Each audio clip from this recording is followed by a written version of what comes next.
स्टडीमेंट्री YouTube channel पर एक बार फिर से आप सभी दर्शकों का हार्दिक स्वागत है। आज हम आपके सामने जो टॉपिक लेके आए हैं उसका नाम है टेंस।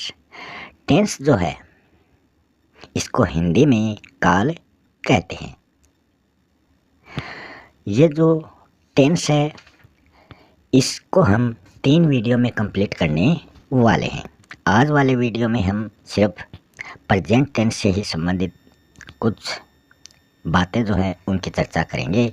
उसके बाद में अगले वीडियो में पास्ट टेंस और उससे अगले भाग में फ्यूचर टेंस आपको बताएंगे। वीडियो पर अंत तक बने रहें।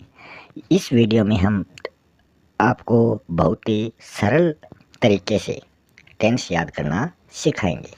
तो शुरू कर रहे हैं आज का अपना ये टेंस से संबंधित वीडियो। सबसे पहले हम बात करें टेंस होता क्या है। टेंस काल समय, मतलब जो हम काम कर रहे हैं वो किस समय हो रहा है उसका बोध कराने वाला जो शब्द होता है वो टेंस कहलाता है। देखेंगे वाक्य में क्रिया के होने के समय को क्रिया का काल कहते हैं कि जो काम है वो किस समय हो रहा है, तो काल जो है वो समय का बोध करवा रहा है, उसे क्या कहते हैं, टेंस कहते हैं। आपने देखा होगा वाक्य में कर्ता होता है जिसको हम सब्जेक्ट बोलते हैं, क्रिया होती है जिसको हम वर्ब बोलते हैं और कर्म होता है जिसको हम ऑब्जेक्ट बोलते हैं। तो एक जो सेंटेंस होता है उसमें ये तीनों मौजूद होते हैं, कर्ता, क्रिया और कर्म, सब्जेक्ट, वर्ब, ऑब्जेक्ट, ये तीनों उसमें आते हैं। केवल जो क्रिया है वही समय के अनुसार बदलती है, कर्म और कर्ता जो हैं वो नहीं बदलते, सिर्फ क्रिया जो है वो समय के अनुसार अपना रूप बदलती है। फिर हम बात करें टेंस जो है ये कितने प्रकार के होते हैं, तो मुख्य रूप से टेंस जो है वो 3 प्रकार के होते हैं, 3 टाइप होती हैं। कौन कौन से, प्रेजेंट टेंस, पास्ट टेंस और फ्यूचर टेंस, ये 3 प्रकार इनके होते हैं। तो ये हम 3 वीडियो में कंप्लीट करेंगे। फिर हम बात करें प्रत्येक जो टेंस है वो काल के आधार पर 4 उपभेदों में वो बांटा गया है, मतलब 3 तो मुख्य रूप से इसके प्रकार हो गए, फिर इन सभी के 4-4 प्रकार, 4-4 उपभेद और हमें देखने को मिलते हैं। वो कौन कौन से हैं, तो सबसे पहले बात करें इंडेफिनिट या सिंपल, दूसरा इसका उपभेद है कंटिन्यूस, तीसरा इसका उपभेद है परफेक्ट और चौथा इसका उपभेद है परफेक्ट कंटिन्यूस। इन सभी का वर्णन हम एक एक दो एग्जाम्पल में आपको बहुत ही सरल तरीके से याद करना सिखाएंगे। आज हम बात कर रहे हैं सबसे पहले प्रेजेंट इंडेफिनिट या फिर सिंपल प्रेजेंट टेंस की। इसको हिंदी में कहते हैं अनिश्चित वर्तमान काल। अनिश्चित जिसके बारे में हमें पहले से मालूम नहीं हो वो होता है अनिश्चित। वर्तमान काल, प्रेजेंट का अर्थ होता है जो अभी चल रहा है। जैसे अब ये वीडियो चल रहा है तो ये प्रेजेंट टेंस से संबंधित है, और जो हमने पिछले वीडियो बनाए थे वो पास्ट टेंस में चले जाएंगे, और हम आने वाले जो वीडियो बनाएंगे वो फ्यूचर टेंस में चले जाएंगे। तो इस प्रकार हम अभी जो वर्तमान में प्रेजेंट में जो चल रहा है उसके बारे में इसमें चर्चा करेंगे। सबसे पहले हम देखें वाक्य के अंत में पहचान कैसे होती है प्रेजेंट इंडेफिनिट टेंस की। प्रेजेंट इंडेफिनिट या सिंपल प्रेजेंट टेंस की पहचान होती है कि जो अपना वाक्य होता है, हम जो भी वाक्य बोलते हैं या पढ़ते हैं तो उन वाक्यों के अंत में हमें ता है, ती है, ते है या ता हूँ, ती हूँ, ते हूँ, ऐसे ता, ती, ते जैसे जो शब्द हैं वो उन वाक्यों के अंत में आते हैं। इससे पहचान ये चलती है कि ये टेंस होता है प्रेजेंट इंडेफिनिट। अब आगे हम बात करें आई, वी, यू, दे, ये क्या है, ये सभी सब्जेक्ट है, और इनके अलावा प्लूरल नंबर मतलब बहुवचन संख्याएं, इन सभी के साथ डू का प्रयोग होता है। एक तो इन सभी के साथ डू का प्रयोग होगा, और डू का प्रयोग कहीं कहीं होता है, सभी जगह नहीं होता। तो सभी जगह इसकी जो है वो वर्ब की फर्स्ट फॉर्म का प्रयोग होता है, और कहीं अगर वो इंटेरोगेटिव सेंटेंस है तब डू का प्रयोग उसमें होता है। तो इसमें हमें बात ये याद रखनी है, प्रेजेंट इंडेफिनिट या सिंपल प्रेजेंट टेंस में हमेशा वर्ब की फर्स्ट फॉर्म का प्रयोग होता है। तो यहाँ हम आपको केवल जो मुख्य मुख्य वर्ब हैं उनके बारे में ही चर्चा करेंगे, वही बताएंगे। आगे हम एक वीडियो में वर्ब की फर्स्ट फॉर्म, सेकेंड फॉर्म और थर्ड फॉर्म आपको बताएंगे। उनके अनुसार ही आपको सेंटेंस में ये वर्ब लिखनी है। फिर हम बात करें, ये तो हो गया ये सब्जेक्ट के अनुसार। फिर दूसरे सब्जेक्ट हैं ही, सी, इट, या फिर सिंगुलर नंबर, एक वचन जो संख्याएं होती हैं उनके साथ इंटेरोगेटिव सेंटेंस में डज का प्रयोग होता है। मगर अगर इंटेरोगेटिव सेंटेंस नहीं है तो उनके साथ वर्ब की फर्स्ट फॉर्म या फिर एस लगाएंगे वर्ब की फर्स्ट फॉर्म के साथ, या फिर एस लगाएंगे। इन दोनों में से एक लगेगा, तो वो उस वर्ब के अनुसार लगेगा कि उसमें एस लगेगा या फिर एस लगेगा। मगर वो वर्ब कैसी होगी, वर्ब की फर्स्ट फॉर्म होगी। तो ये बात आपको इसमें ध्यान में रखनी है।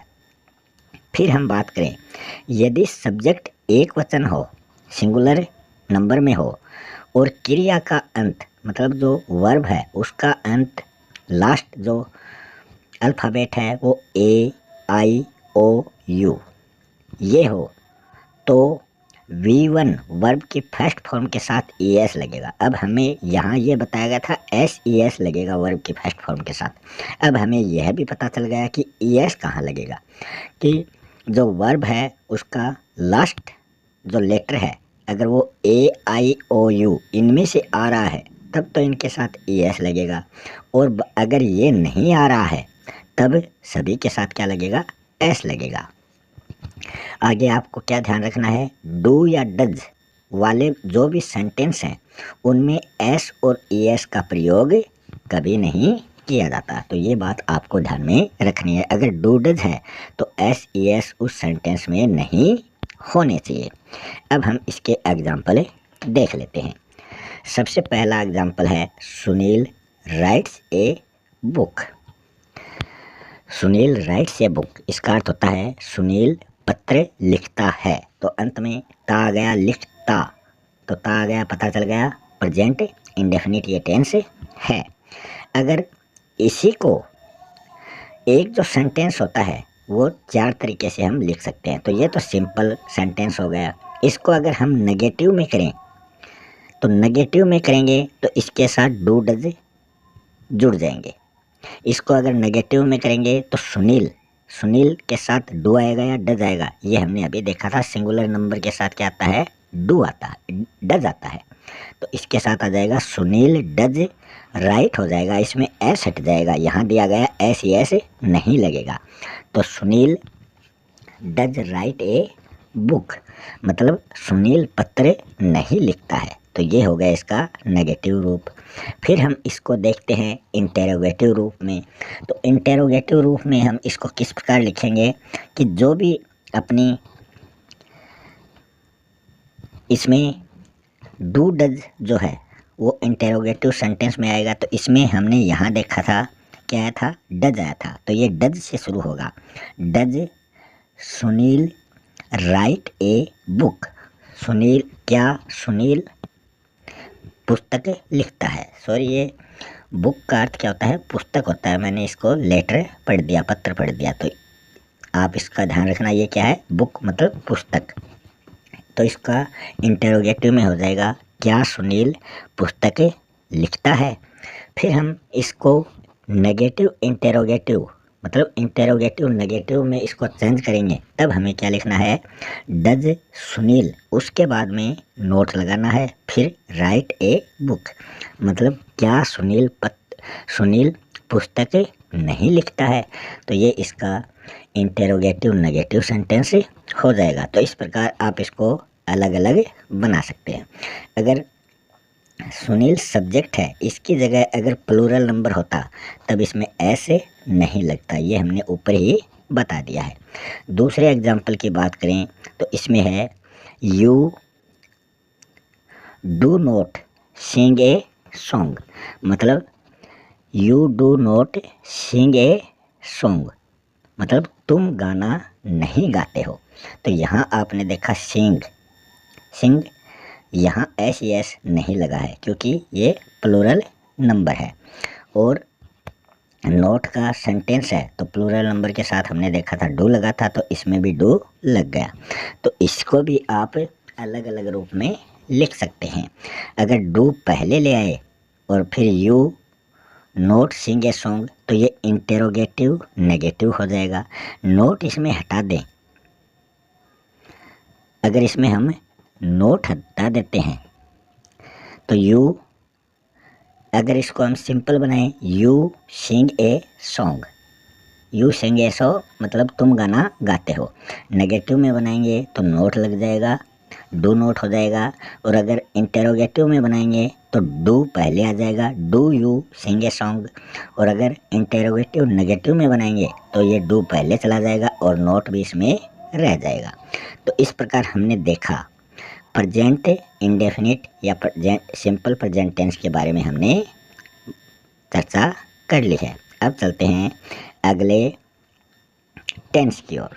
अगला इसका सेकेंड रूप है प्रेजेंट टेंस का, प्रेजेंट कंटिन्यूअस टेंस। इसको हिंदी में कहते हैं अपूर्ण वर्तमान काल। अपूर्ण मतलब जो कार्य अभी चल रहा है, मतलब वो कार्य अभी पूरा नहीं हुआ है, तो उसके लिए क्या करना पड़ेगा। ऐसे जो सेंटेंस होते हैं उनके अंत में या तो रहा है या फिर रही है, रहे हैं, रही हूँ आदि आते हैं। मतलब रहा है, रही है, रहे हैं, रहा हूँ, तो इसमें मतलब वो कंटिन्यू वो काम चल रहा है। फिर हम बात करें सब्जेक्ट के अनुसार क्या क्या इसमें लगेगा। ही, शी, इट और सिंगुलर नंबर, इन सभी के साथ हम देखेंगे इस सेंटेंस में इज लगेगा। तो इस सेंटेंस में इज एम आर का प्रयोग हमें देखने को मिलेगा। मतलब जो कंटिन्यूस टेंस है उसमें इज एम आर लगता है। तो हमने देख लिया इज किसके साथ लगता है। आई जो सब्जेक्ट है उसी के साथ एम का प्रयोग होता है और किसी भी सब्जेक्ट के साथ एम का प्रयोग नहीं होता है। और दूसरे सब्जेक्ट वी, यू, दे और प्लूरल नंबर जितने भी सब्जेक्ट हैं उन सभी के साथ आर का प्रयोग हमें देखने को मिलता है। और ख़ास बात क्या है, इन सभी के साथ वर्ब की फर्स्ट फॉर्म और उसके साथ आईएनजी का प्रयोग किया जा रहा है। मतलब सभी के साथ वर्ब की फर्स्ट फॉर्म लगेगी और उसके साथ में क्या जुड़ा होगा, आईएनजी जुड़ा होगा। अब हम बात करें, इसमें एग्जाम्पल दिया गया है am I coming from the school. Am I coming from the school, तो इसका अर्थ हो जाएगा क्या मैं स्कूल से आ रहा हूँ। तो मतलब ये कौन सा सेंटेंस है, ये इंटेरोगेटिव प्रश्नवाचक सेंटेंस है। अगर हम इसको सिंपल सेंटेंस के रूप में लिखें तो ये हो जाएगा I am coming from the school, मतलब मैं स्कूल से आ रहा हूँ। और अगर हम इसको नेगेटिव में बनाएं तो I am not coming from the school. और अगर हम इंटेरोगेटिव नेगेटिव में बनाएं तो am I not coming from the school. तो इस प्रकार ये सेंटेंस बन जाएगा। दूसरा एग्जाम्पल है is Vijay not reading a book. मतलब ये नोट वाला सेंटेंस है और अंत में इसमें क्वेश्चन मार्क लगा है, मतलब ये इंटरोगेटिव भी है। इसका अर्थ हो जाएगा क्या विजय पुस्तकें नहीं पढ़ रहा है। इसको हम अगर सिंपल सेंटेंस में लिखें तो किस प्रकार लिखा जाएगा, Vijay is reading a book, मतलब विजय किताब पढ़ रहा है। नेगेटिव में लिखेंगे तो हो जाएगा Vijay is not reading a book, ये नेगेटिव में हो जाएगा। इंटेरोगेटिव में लिखें तो इज विजय रीडिंग, मतलब इंटेरोगेटिव में लिखेंगे तो is Vijay reading a book. और ये जो सेंटेंस था ये था इंटेरोगेटिव नेगेटिव में। और इसमें क्या बात आपको याद रखनी है, नेगेटिव और इंटेरोगेटिव मतलब जो नकारात्मक सेंटेंस है और जो प्रश्नवाचक सेंटेंस है, उन वाक्यों में इज, एम, आर का प्रयोग होता है, न कि डू डज का। तो आप देखोगे इस सेंटेंस में प्रेजेंट कंटिन्यूअस टेंस में डू डज का प्रयोग कहीं भी नहीं होता है, और जो हमने सिंपल प्रेजेंट देखा था उसमें डू डज का प्रयोग किया जा रहा था। तो आपको ये बात इसमें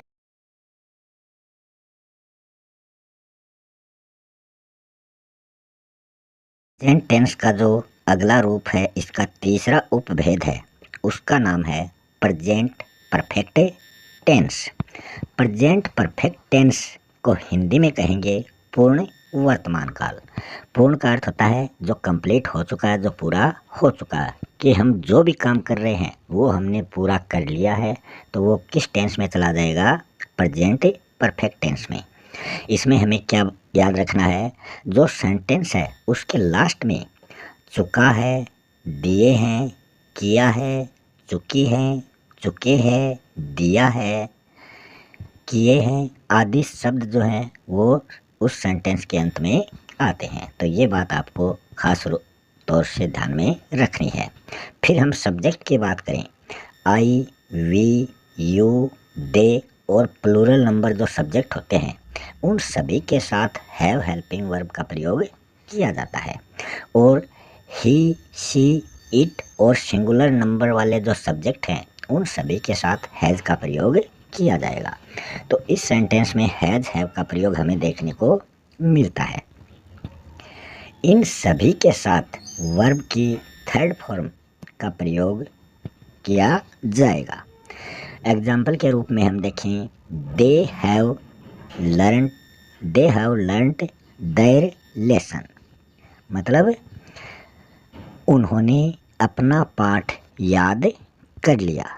तो इसमें दे जो है वो देख लिया कौन सा सब्जेक्ट है, तो दे जो है ये इसमें है, तो दे के साथ हमेशा क्या लगेगा, हैव लगेगा। तो इसमें हैव लग गया, ये प्लूरल है, हैव लग गया।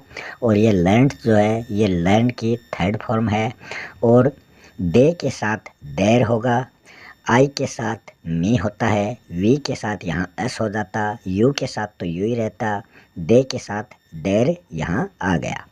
फिर अगला एग्जाम्पल हम देखें, has Sunil note learned his lesson.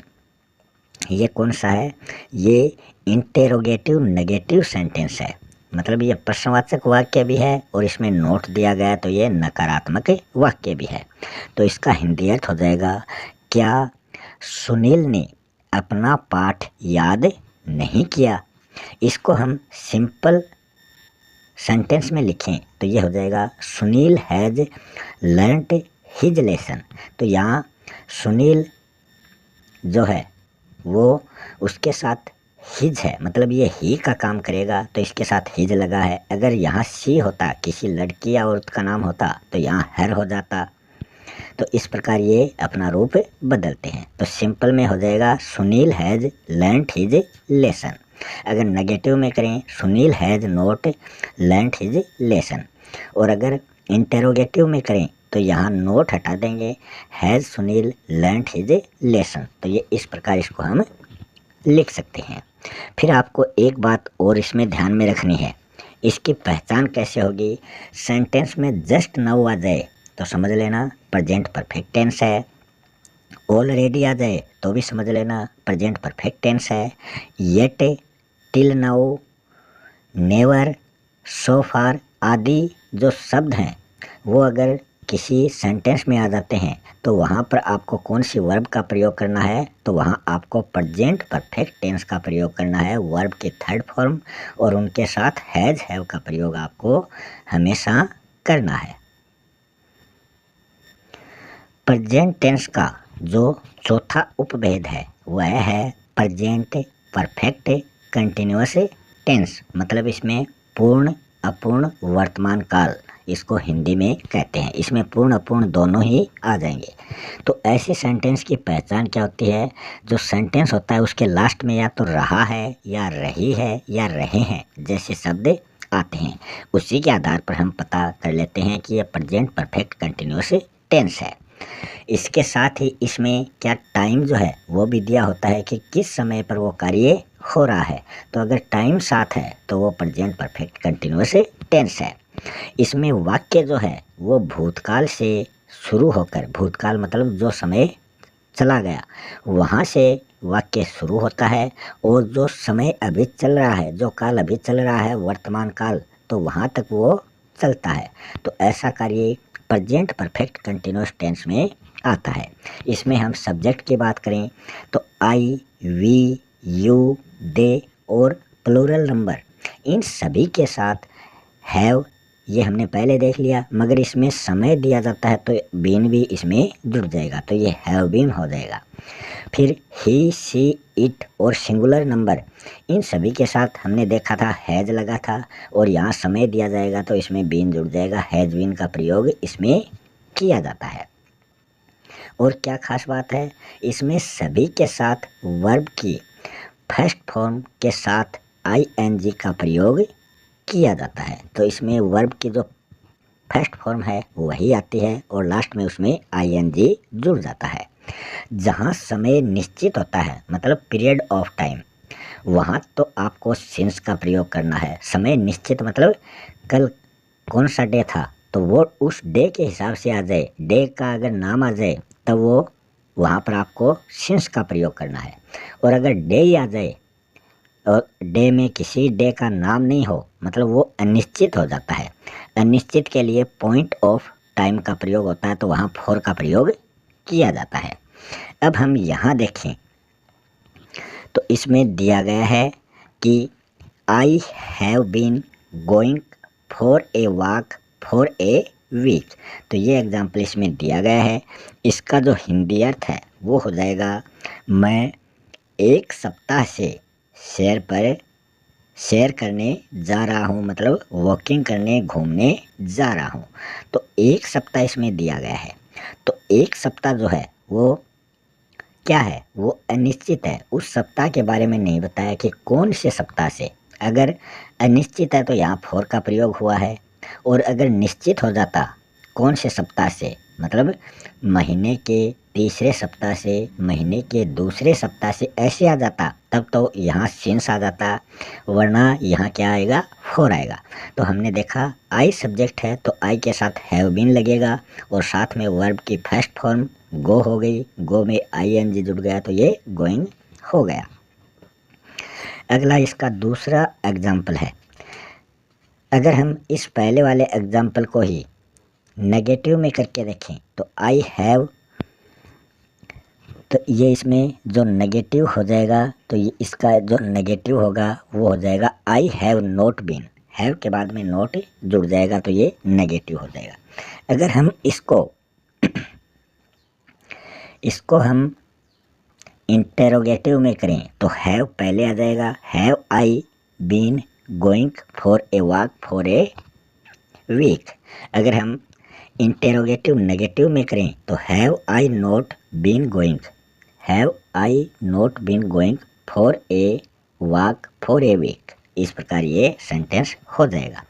फिर हम बात करें यहाँ पर has Meera not been reading this book for an hour. यहाँ पर हम देखें क्वेश्चन मार्क दिया गया है और इसमें नोट भी दिया गया है, मतलब ये इंटेरोगेटिव नेगेटिव सेंटेंस है। तो इसका हिंदी अर्थ हो जाएगा, क्या मीरा इस पुस्तक को, जो पुस्तक है उसको 1 घंटे से नहीं पढ़ रही। तो यहाँ भी 1 घंटा जो है वो अनिश्चित है, मतलब निश्चित नहीं है, तो उसके लिए भी फॉर का प्रयोग किया गया है। अगर वो निश्चित होता तब यहाँ सिंस का प्रयोग हो जाता।